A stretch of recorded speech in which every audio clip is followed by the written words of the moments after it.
It remembers the men whose names were repeated loudly, whose power arrived with gunfire, whose presence demanded attention. It rarely remembers the woman who built the system. She did not announce herself.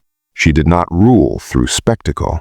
She did not leave behind a myth designed for admiration. She left behind records. This is not the story history chose to remember. It is the story it quietly relied on. Stephanie St. Clair was born at the end of the 19th century, somewhere in the French Caribbean. The exact year is uncertain. Even the exact island, Guadeloupe or Martinique, remains debated. What is not debated is the world she was born into. It was a colonial world, rigidly ordered, where black women were expected to endure rather than decide. Power did not belong to them. Security was temporary. Voice was conditional. By the time St. Clair arrived in North America, first through Canada, then into New York, she had already learned something essential. In systems built to exclude you, visibility is rarely protection. Silence is. The Harlem most people imagine did not yet exist. Before the Renaissance, before jazz clubs and headlines, Harlem was a place in transition. Black families migrated north, escaping the violence of the South.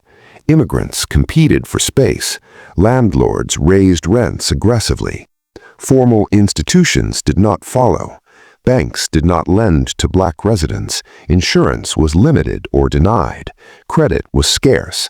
Harlem lacked formal banking, a vacuum that would later decide who gained power and who disappeared from record. Where institutions fail, informal systems form, and one of those systems would change everything. The numbers game, often dismissed as simple gambling, was something else entirely. It was an underground financial network. Small bets placed daily created constant cash flow. Winnings were modest but predictable. Trust mattered more than intimidation. For the community, it offered access to money when no bank would. For operators, it required discipline, accounting, and organization. What followed was not chaos. It was organization. And Stephanie St. Clair understood that before anyone else. St. Clair did not rise through violence. She rose through observation. She watched who lasted. She watched who vanished after raids. She watched which operators drew attention and which avoided it. She noticed a pattern. The loud ones fell. The quiet ones adapted. By the early 1920s, she began investing in numbers operations, not as a runner, but as a banker. She controlled capital. She set limits. She absorbed losses. This alone was unusual. That she did it as a black woman made her threatening. St. Clair's rise was not dramatic. It was procedural. She recruited carefully. She separated roles. No individual in her operation knew the entire system. Runners collected bets, controllers verified numbers, collectors paid winnings. Each position was replaceable. The structure was not. Her influence became extensive and unusually centralized for the period, but it was invisible to outsiders, which was exactly the point. Harlem's police presence was constant. Raids were common. Arrests were routine, but enforcement was selective. Operators who paid protection money were left alone. Those who refused were targeted. St. Clair paid, but she documented. She kept names. She tracked demands. She noted patterns. And when pressure increased, she made a decision no one expected. She testified. In the early 1930s, New York launched investigations into municipal corruption. Most operators remained silent. Stephanie St. Clair did not. She provided testimony alleging police extortion and harassment. She described protection payments and intimidation. Subsequent investigations led to disciplinary action against several officers. This was rare. A black woman operating illegally had exposed institutional vulnerabilities. The city responded predictably. The backlash was not violent, it was procedural. Arrests increased. Charges accumulated. Sentences were pursued aggressively. This was not about enforcement, it was about removal. And St. Clair understood what was happening. Visibility had caught up with her. At the same time, another pressure arrived. With prohibition ending, organized crime syndicates searched for new income. Harlem's numbers business was attractive, cash-rich, daily revenue, minimal infrastructure. The first approaches were diplomatic, offers of partnership, promises of protection. St. Clair declined every one, not publicly. She simply did not respond. Eventually, the intermediaries stopped calling. Dutch Schultz moved directly. He attempted to establish rival numbers operations in Harlem. St. Clair did not confront him publicly. She redirected bettors, she undercut prices, and quietly she alerted police law enforcement to Schultz-aligned storefronts. Raids followed, costs increased, operations destabilized. Schultz's involvement in Harlem became increasingly costly and unstable, and his direct presence diminished over time. There was no headline, but the result was clear. St. Clair did not rely on intimidation, but she understood its necessity. She hired Ellsworth Bumpy Johnson not as a symbol, but as a boundary. His role was specific: deliver warnings, enforce limits, prevent escalation. This was not a gang war. No spectacle, no public violence, just pressure, applied quietly, until resistance became expensive. By the mid-1930s, St. Clair had survived forces that destroyed others: police pressure, organized crime, public exposure. But power accumulates attention, and attention accumulates consequences. Her private life began to fracture under strain. In 1938, Stephanie St. Clair shot her husband, Sufi Abdul Hamid, during a violent domestic confrontation. The incident marked a personal and legal turning point, shifting public attention to her public activities to her private life. She was arrested. She was convicted. Power does not need to be loud to be noticed. By the early 1930s, Harlem's underground economy had reached a scale that could no longer remain invisible. The numbers business was no longer a scattered collection of street operators. It had become a parallel system, moving cash daily, operating with discipline, and serving a population excluded from formal institutions. This made it profitable, and profit invites attention. Not the kind that arrives with warning, but the kind that arrives already prepared. As prohibition began to collapse, organized crime faced a crisis. Alcohol profits declined. Distribution networks remained. Men accustomed to scale needed replacement income. They did not look outward. They looked inward. Harlem's numbers economy required no smuggling routes, no ports, no overseas contacts. The customers were already there. The cash moved every day. What mattered was control, and Harlem from the outside appeared divided. The initial contacts were indirect, messages delivered through intermediaries, offers framed as partnerships, assurances of protection. This was not a threat, it was a test. Stephanie St. Clair declined every approach, not emotionally, not publicly. She simply refused to engage. Silence once again became a boundary. In organized crime, negotiation signals legitimacy. Responding acknowledges parity. By refusing to reply, St. Clair sent a message without words. Harlem was not available. This tactic delayed escalation, but it could not prevent it.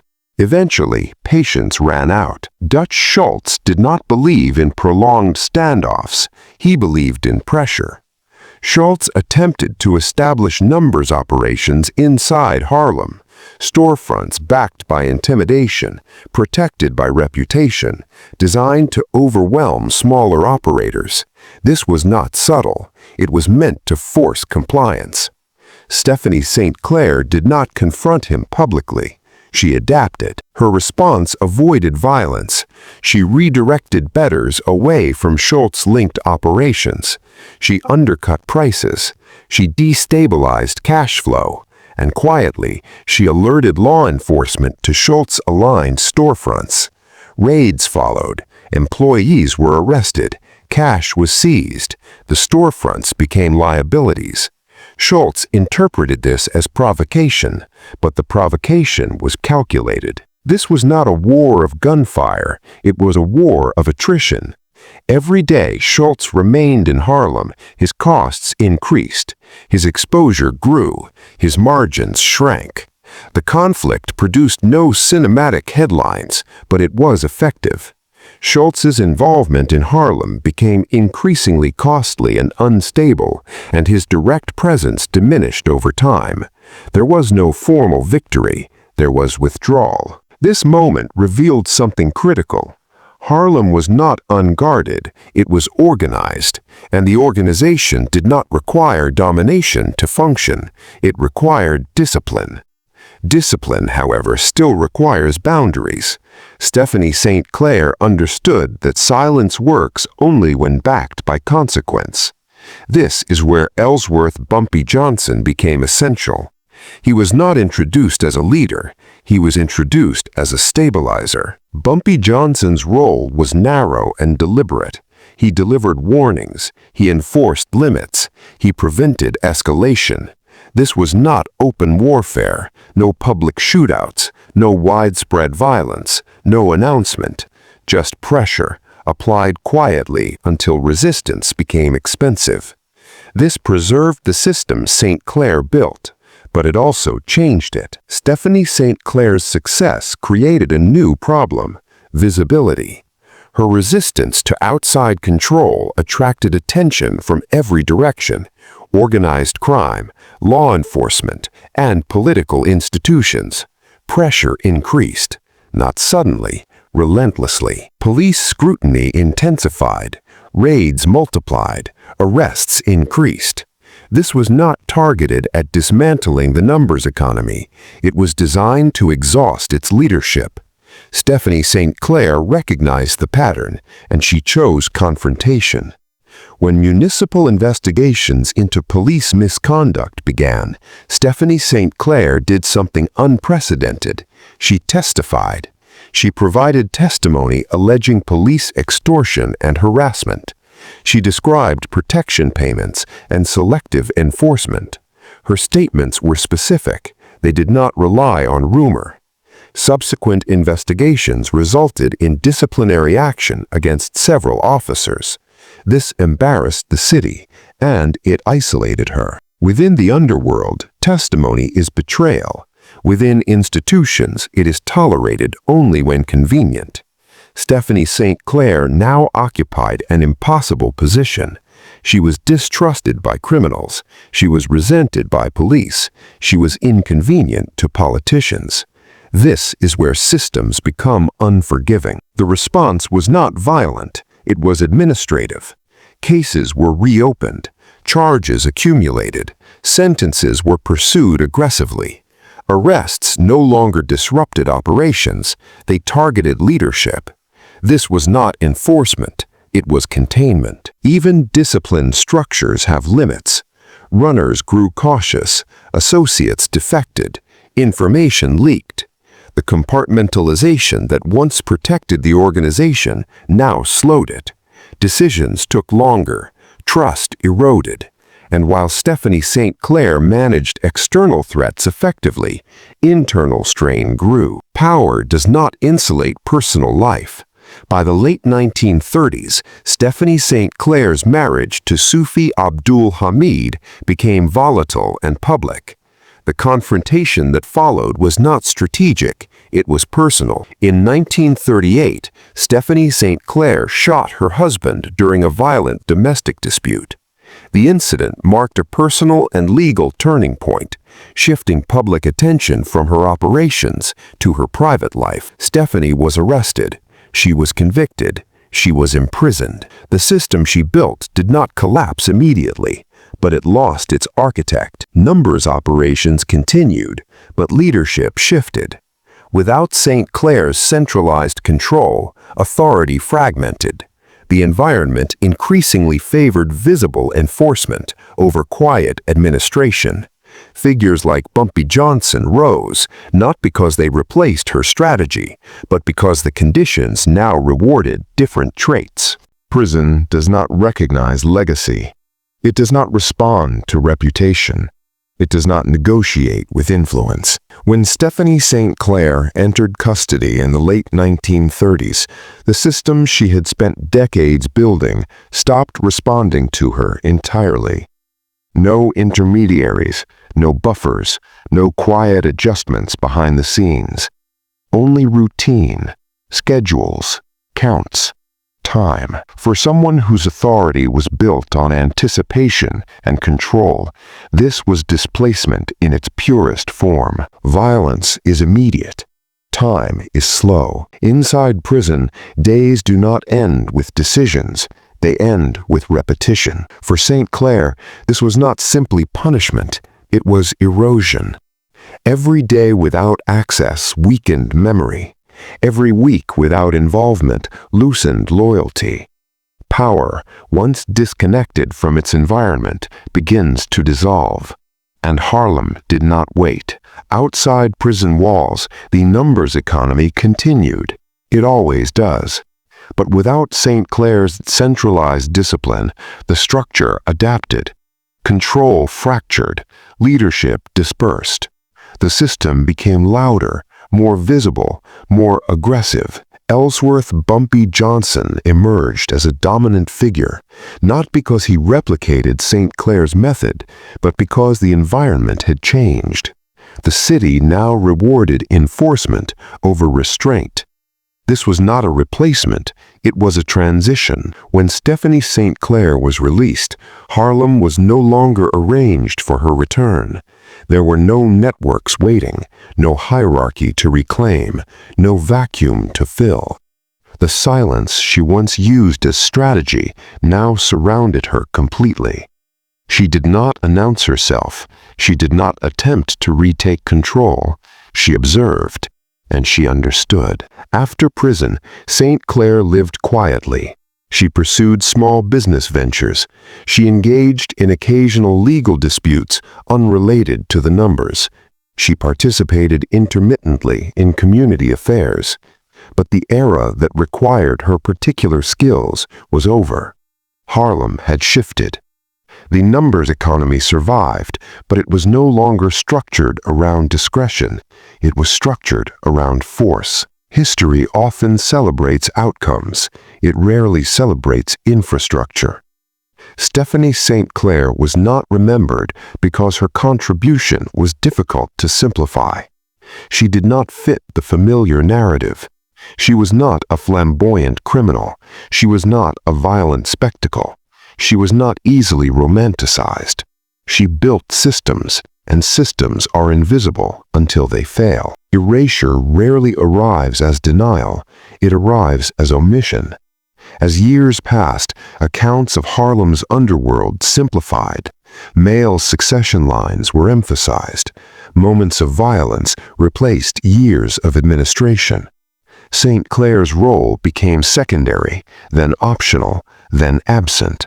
Not because the record disappeared, but because attention moved elsewhere. Court documents remain, newspaper archives remain, testimony transcripts remain. They confirm her operations. They confirm her public allegations of police extortion. They confirm disciplinary consequences. These are not legends, they are records. Quiet, unembellished, persistent. It is necessary to acknowledge what the numbers economy also produced. While it provided liquidity and employment, it also contributed to cycles of dependency and loss.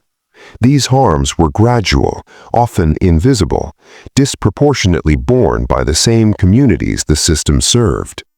Recognizing St. Clair's organizational skill does not absolve the damage inherent in the system. History requires both truths. Stephanie St. Clair lived the remainder of her life without recognition. She was neither pursued nor protected. She existed outside the systems she once influenced. This was not exile, it was quiet exclusion. In 1969, she died. There were no headlines, no reassessments, no public reckoning. The city continued. Today, her name appears only in fragments, academic studies, archival records, footnotes in the stories of men who came after her. But those fragments align. They reveal that before Harlem's most visible figures, there was a woman who organized the conditions that allowed others to rise. She did not dominate through fear. She did not rule through myth. She managed. And management rarely survives memory. The most effective way to remove someone from history is not to destroy them, but to stop mentioning them. Stephanie St. Clair was not defeated publicly. She was rendered unnecessary. And when a system no longer needs its architect, it stops naming them. Stephanie St. Clair did not lose power because she lacked intelligence or resolve. She lost it because the environment changed. She was not undone by a single rival. She was not eliminated by spectacle. Her role was gradually omitted, not because it lacked importance, but because it complicated the story. History prefers clean narratives, clear villains, visible violence, simple hierarchies. It has little patience for those who worked quietly, and even less for women who did so outside accepted roles. But records remember, and when examined carefully, they reveal that Harlem's underground economy was not born from chaos alone. It was structured, it was disciplined, and for a time, it was shaped by a woman whose influence outlived her recognition.